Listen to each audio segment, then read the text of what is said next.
Now, gold is strengthening the BRICS currencies at the expense of the dollar. In case you haven't seen the ECB Financial Stability Review, drawing attention to the unallocated paper gold to physical imbalance, identifying large foreign counterparty derivative exposures that must be brought back into essentially rising prices. So the only question left to ask our dear subscribers is, how prepared are you to protect your wealth from the next leg of the dollar and related fiat debastements?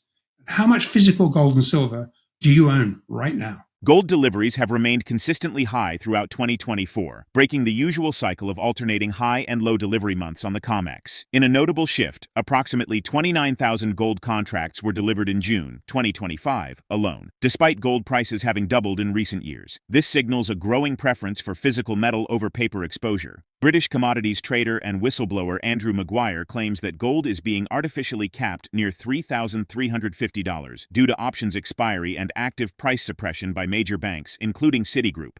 Despite these efforts, rising physical demand, particularly from Asia, is laying the groundwork for a rally led by real metal rather than speculative futures. Rob Keentz from Freedom Report highlights the structural flaws in the COMEX system, describing it as a casino where 99.9999% of trading is conducted on paper, with less than 0.1% of contracts resulting in physical delivery. COMEX data from 2024 confirms that most trading focuses on future months, like August for gold and September for silver, rather than the current delivery window. This heavily leveraged system allows for significant price manipulation and often detaches futures pricing from actual physical demand. Maguire also highlights that silver has not yet matched gold's breakout in delivery volumes but is showing early signs of strength, especially as industrial users secure physical supply chains. He notes that silver futures were intentionally suppressed to target the $35.20 options level, triggering a wave of forced selling. Interestingly, spot silver trading above futures now suggests physical tightness and pricing distortion. Even the European Central Bank has issued warnings about the growing imbalance between paper and physical gold. The ECB emphasized that massive derivative exposures need to be resolved, as they pose risks to market integrity and could drive prices higher. Concerns also extend to gold-backed financial instruments, such as ETFs, which may not be fully backed by actual bullion. With central banks increasingly citing geopolitical instability and diversification as reasons for their gold purchases, the debate over the distinction between real and synthetic gold is becoming more urgent.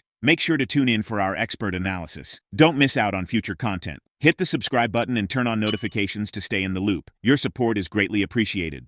Obviously, central bank demand alone is going to underpin a series of higher stair steps, but very short term, while no one will chase anything until all the options or these OCC bets are squared today and the OCC bets on Monday, this is what we're seeing. And obviously nobody's chasing anything. It's being capped heavily. These are big derivative bets that could take down the too big to fail bullion banks. We're talking about one component of a 2 quadrillion derivative market. And gold is a very big aspect, and silver is a very big aspect of that.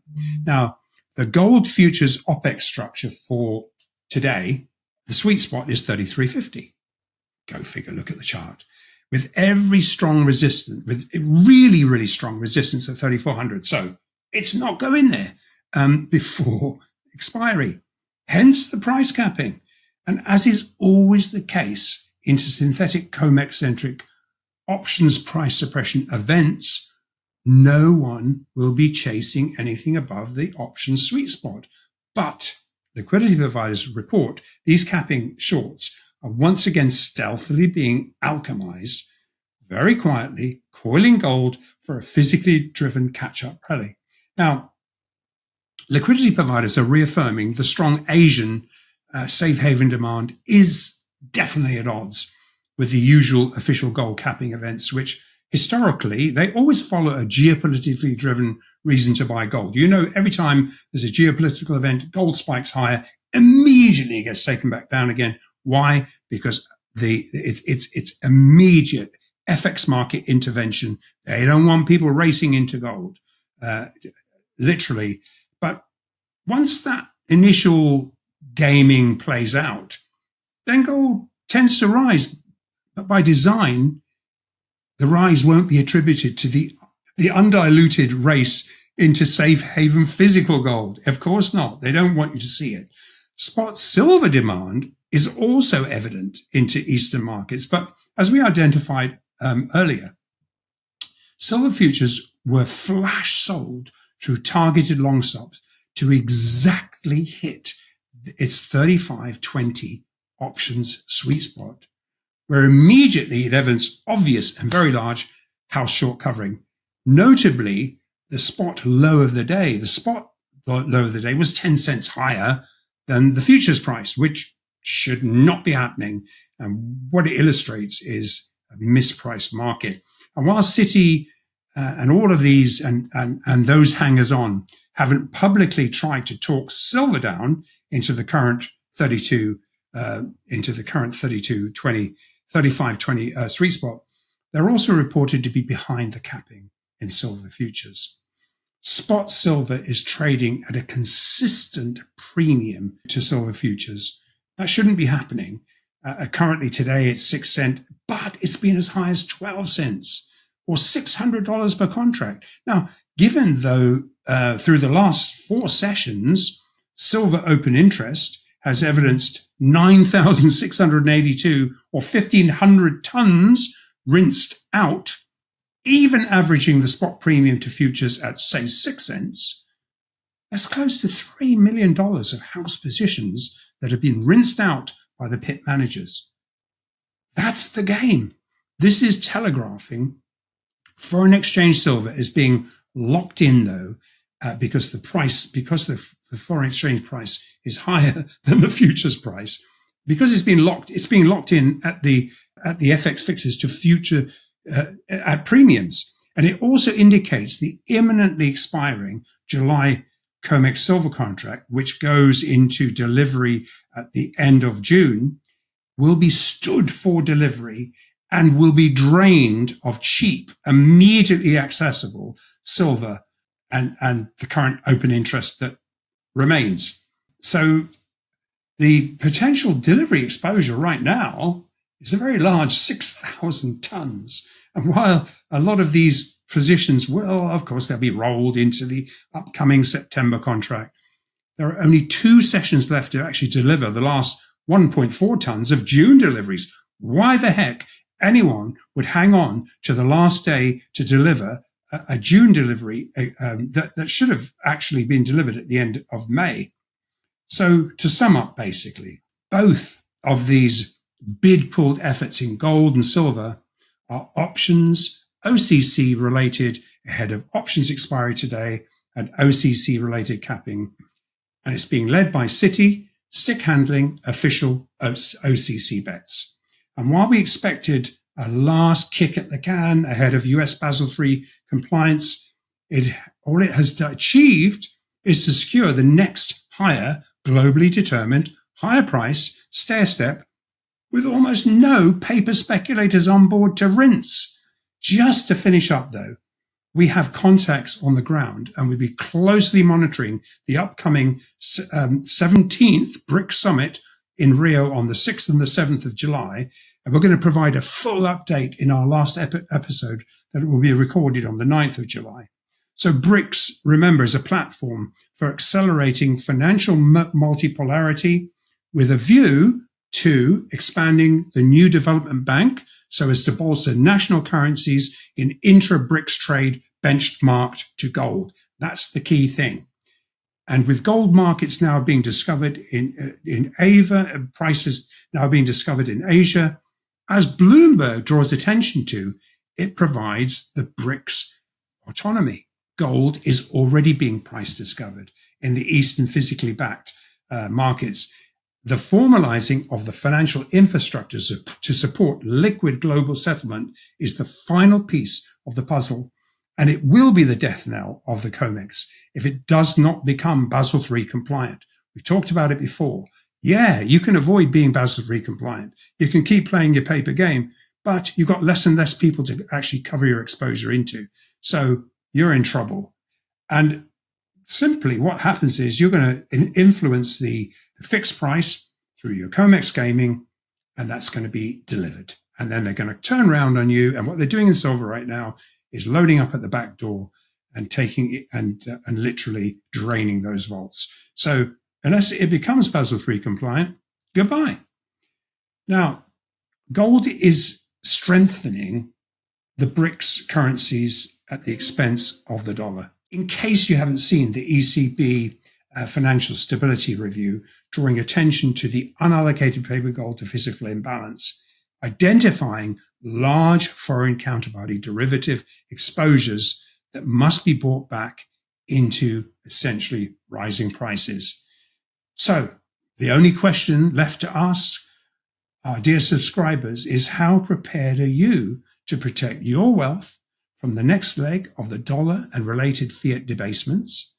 How much physical gold and silver do you own right now? Commodity markets, highlighting issues such as high concentration among a few dominant firms, excessive leverage, and the opaque nature of over-the-counter trading. These factors, the ECB warns, could expose market participants to severe risks, particularly in times of stress when margin calls spike or when physical delivery of gold becomes difficult and costly. In such extreme cases, traders reliant on derivative contracts may be unable to procure or transport physical gold, potentially facing steep financial losses. The ECB's warnings reflect growing unease about the stability of markets where synthetic exposures vastly outweigh the available physical supply. AndrewMaguire underscores this fragility by pointing directly at the COMEX, where he says gold pricing is manipulated through complex paper strategies. According to Maguire, large market makers time their actions precisely to flush out over-leveraged traders, winning the majority of the time, often around 95%. He characterizes the system as a form of legalized market manipulation, where futures pricing does not reflect real physical demand. Although the ECB does not name specific institutions, its message appears directed at the banking sector. Many Eurozone investors are exposed to gold primarily through derivatives, frequently involving counterparties outside the bloc. This reliance on foreign paper-based gold contracts introduces an additional layer of risk, particularly as geopolitical tensions rise and trust in traditional financial structures continues to erode. Let's get back to the interview. Now, the first thing we need to do is differentiate the difference between the tiny percentage of Western-facing funds and people who own or stack real physical gold. There's a big difference. And the physical buyers never sell their gold versus the paper gold traders who place really just high leverage futures bets targeting a higher or a lower cash settled gold price expectation. Now, we call them obviously the speculators. Now, these paper or synthetic gold traders are, what they're doing is borrowing gold from what is essentially a cartel-rigged casino environment with the house pitched against them. Now, we call it the COMEX casino, where you can borrow exposure to paper gold with only really 4% of skin in the game, which makes it very attractive for speculators. Now, that means a speculator can currently control 100 ounces, a contract of gold worth $340,000 for a tiny $15,000. Now, the trouble is, leverage works both ways. And in this case, these speculators have been buying gold for the similar reasons as physical buyers do, except for one very big difference.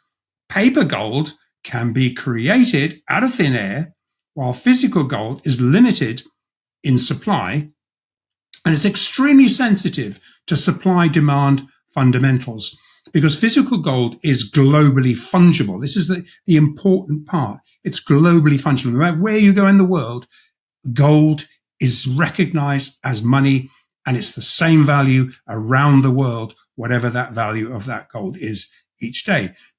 So that each physical ounce, kilo, ton, that is purchased in the physical markets tightens a single source of available supply and incentivizes the next seller to raise the price to get the best price, as you would do in a normal market environment. Now, quite the opposite if a speculator buys or sells freshly generated paper gold futures contracts, which are not physically settled, and the resulting supply and demand price that comes out of that is purely synthetic.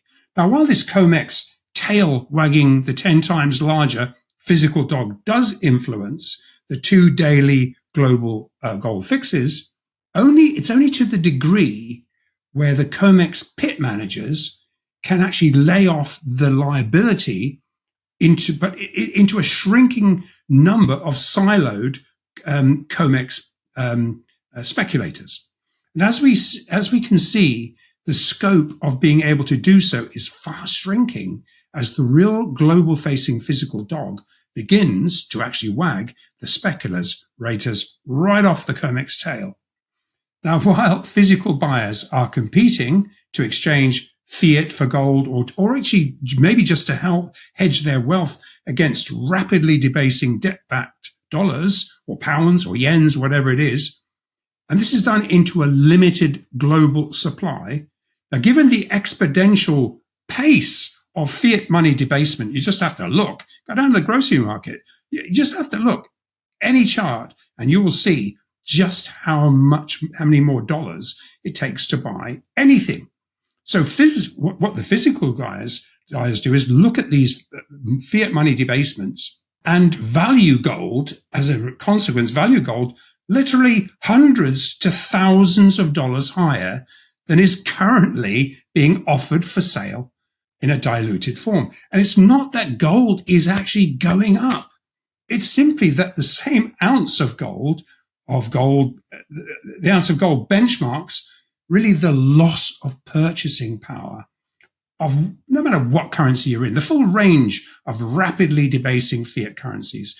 Now, each day, each month, quarter, year, decade that goes by, it simply requires more freshly printed dollars to buy the same ounce of gold. That's really what's happening to gold. Now, in contrast, highly leveraged casino gold speculators, and they're literally corralled inside the COMEX casino, and they have US traders have no ability to trade the spot delivery physical markets. So, in consequence, they have no visibility into the real wholesale market supply-demand fundamentals, whereas the house does. So, with this knowledge, the house knows exactly how many chips to lend to create enough liquidity to set a non-deliverable casino ticker price for gold. You know, when you're in a casino, you see a ticker price going on. It could be racing, it could be anything. I mean, that's their number, that's their presentation. And this is how the cartel generates regular wash and rinse cycles. And that's something we're seeing now, which is why this question is pertinent. Now, given the casino pit managers hold the book on the chips borrowed from them on margin, and the house runs this ticker the specs actually knee-jerk react to, in aggregate, the house market makers know exactly where the speculators will be forced to sell their positions. And just like any other casino setup, the house wins 95% of the time. And as the LBMA CME market makers act as a cartel, it's really sanctioned wire fraud by any other name.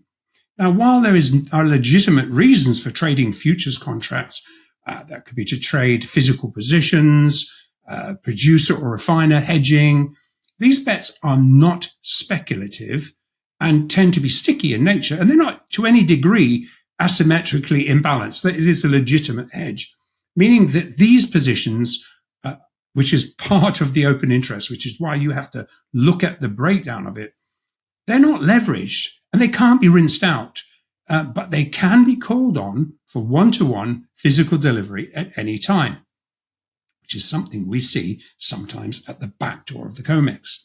However, what we're focusing on, we're really focusing on the leveraged speculators who are simply seeking to profit from price movements for cash settlement. Usually they're on the long side. So it's this simple.